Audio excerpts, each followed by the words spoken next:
j'essaye vraiment de faire ressentir à travers mes installations, c'est créer un nouvel univers. Donc en fait, je travaille sur les points de repère, les limites, je change un petit peu les points de repère visuels et physiques en utilisant la peinture et en utilisant l'anamorphose. Et donc comme ça, j'essaie de créer un effet d'apesanteur qui est lié à une recherche par rapport à la gravité. On travaille sur la gravité, on définit donc la gravité terrestre, on la définit par gravité A, et quand on travaille sur un élément qui a sa propre gravité, on définit ça comme gravité B. Donc moi j'ai intitulé tout mon travail autour de ces recherches, qui mélangent architecture et optique, gravité B.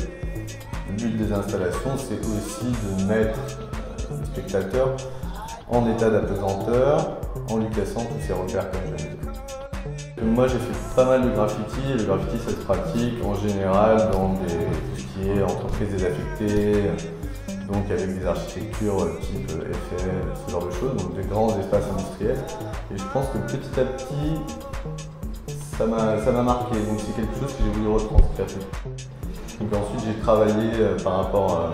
Je me suis intéressé à la structure des architectures et je me suis intéressé aux plateformes pétrolières, donc où la structure technique définit l'architecture.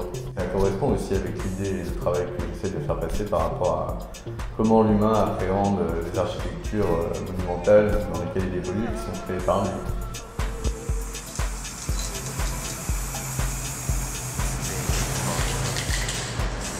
Le fait de ne pas symboliser l'humain dans mes œuvres, ça ajoute de la perfection dans le sens où l'humain, il n'est pas dans ces formes-là, et j'ai pas envie de le symboliser en forme abstraite. Et puis surtout, il y a une chose que ça permet, c'est que moi ce que je veux, c'est vraiment faire que le spectateur il s'intègre et il pénètre à l'intérieur de mes univers. Finalement, la partie humaine qui va être dans mon œuvre, c'est le spectateur.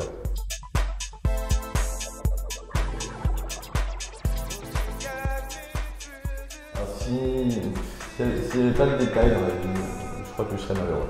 Donc je vois des choses très petites, et j'ai besoin des détails. Ça m'intéresse de voir et ça te permet de te questionner aussi sur la taille des choses, ta position, commenter par rapport à ton environnement, comme quand tu regardes les fourmis, tu vois, c'est des détails, mais ça pose plein de questions.